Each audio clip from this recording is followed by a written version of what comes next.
शक और जल्दबाजी में उठाया गया एक कदम कैसे किसी की पूरी जिंदगी बर्बाद कर सकता है। ये कहानी है राजकुमारी वैदेही की, जिसने अपनी ही एक भूल से अपने पति को हमेशा के लिए खो दिया और फिर उसे वापस पाने के लिए शुरू की एक ऐसी तपस्या जो इंसान की सोच से परे है। प्राचीन काल में विंध्याचल के घने जंगलों के पार सुवर्णपुर नाम का एक अत्यंत समृद्ध और विशाल राज्य था। वहां के राजा सूर्यभान और रानी कलावती अत्यंत न्यायप्रिय और दयालु थे। उनके राज्य में धन धान्य की कोई कमी नहीं थी। प्रजा सुखी थी, खजाने भरे हुए थे, लेकिन राजा और रानी के महल में एक गहरा सन्नाटा पसरा रहता था। उनके पास सब कुछ था सिवाय एक संतान के। संतान प्राप्ति के लिए राजा ने अनेकों यज्ञ किए, दान पुण्य की नदियां बहा दी, लेकिन कोई लाभ नहीं हुआ। उम्र ढलती जा रही थी और राज्य के उत्तराधिकारी की चिंता दोनों को अंदर ही अंदर खाए जा रही थी।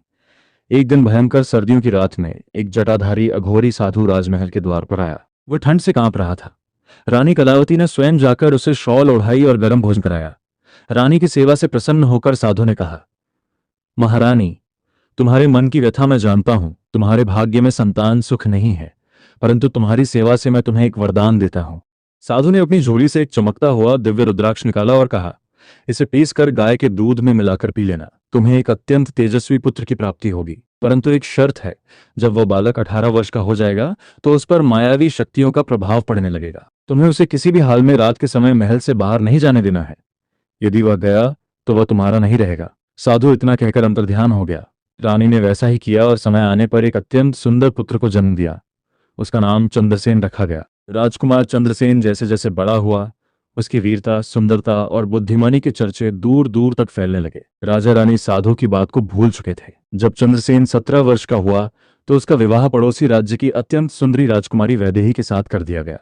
समय बीतता गया और चंद्रसेन का 18वां जन्मदिन भी आ गया। पूरे राज्य में जश्न मनाया गया, परंतु उसी रात से एक अजीब घटना घटने लगी। राजकुमारी वैदेही ने ध्यान दिया कि आधी रात के बाद जब वह गहरी नींद में होती थी, तब राजकुमार चंद्रसेन बिस्तर पर नहीं होते थे। सुबह भोर होने से ठीक पहले वह चुपचाप आकर सो जाते थे। शुरुआत में वैदेही ने सोचा कि शायद राजकुमार राज्य के काम से किसी गुप्त मंत्रणा के लिए जाते होंगे, लेकिन जब यह सिलसिला महीनों तक चलने लगा तो वैदेही के मन में शंका ने जन्म ले लिया। क्या मेरे पति का किसी और से प्रेम है? क्या वे किसी और स्त्री से मिलने जाते हैं? ये सोच सोचकर वैदेही का बुरा हाल होने लगा। उसका रूप निस्तेज हो गया, आंखों के नीचे काले घेरे पड़ गए। एक दिन वैदेही ने महल की एक वयोवृद्ध और समझदार दाई माँ से अपना दुख साझा किया। दाई माँ ने कहा, बेटी, पुरुषों के मन को समझना कठिन है, लेकिन यदि तुम सच जानना चाहती हो तो आज रात अपनी आंखों में काजल की जगह मायावी अंजन, एक जड़ी बूटी लगा लेना। इससे तुम्हें नींद नहीं आएगी और तुम देख सकोगी कि राजकुमार कहाँ जाते हैं। वैदेही ने ऐसा ही किया। रात के ठीक 12 बजे चंद्रसेन उठे।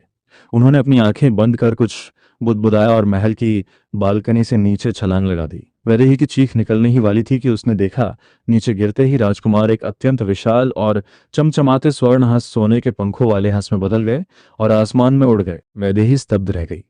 सुबह जब राजकुमार वापस मनुष्य रूप में लौट कर आए तो वैदेही ने रोते हुए उनका रास्ता रोक लिया। आप मुझे धोखा दे रहे हैं।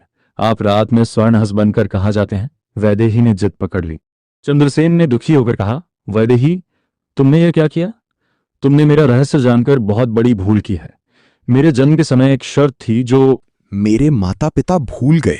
मुझ पर देवलोक का एक कर्ज है। मैं रात में स्वर्ण हंस बनकर मानसरोवर जाता हूं। यदि तुमने ये बात किसी को बताई तो मैं हमेशा के लिए हंस बन जाऊंगा। लेकिन वैदेही शांत नहीं हुई। उसने कहा, मैं ये सब नहीं जानती। आपको वो रहस्यमयी यात्रा रोकनी होगी। मैं आपको कहीं नहीं जाने दूंगी। चंद्रसेन ने हार मानकर कहा, ठीक है, इसे रोकने का केवल एक ही उपाय है। मैं तुम्हें एक जादुई भस्म और एक रेशमी धागा देता हूं।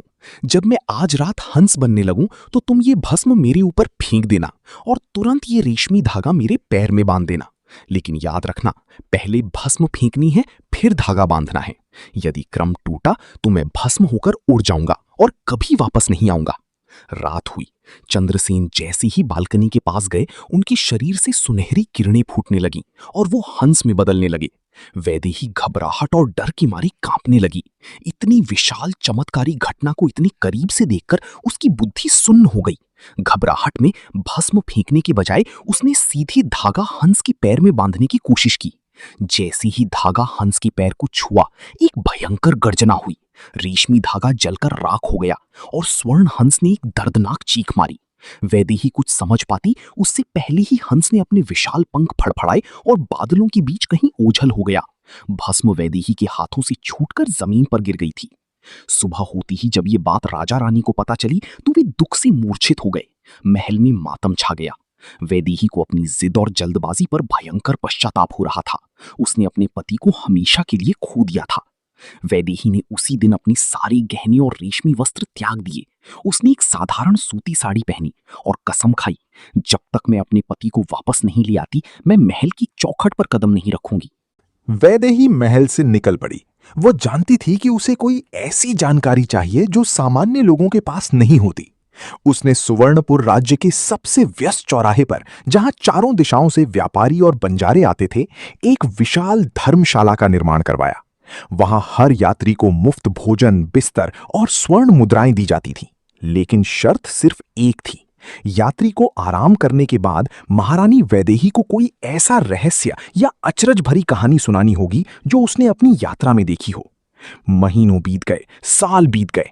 वैदेही रोज सैकड़ों कहानियां सुनती, लेकिन उसे स्वर्ण हंस या मानसरोवर का कोई सुराग नहीं मिलता। वो सूखकर कांटा हो गई थी, लेकिन उसकी आंखों में पति को वापस पाने की ज्वाला धधक रही थी। उसी राज्य के एक छोटे से गांव में रामू नाम का एक गरीब लकड़हारा रहता था।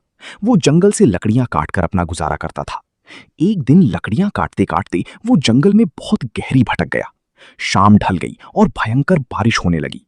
रामू ने छिपने के लिए एक गुफा का सहारा लिया। वो गुफा बहुत गहरी थी।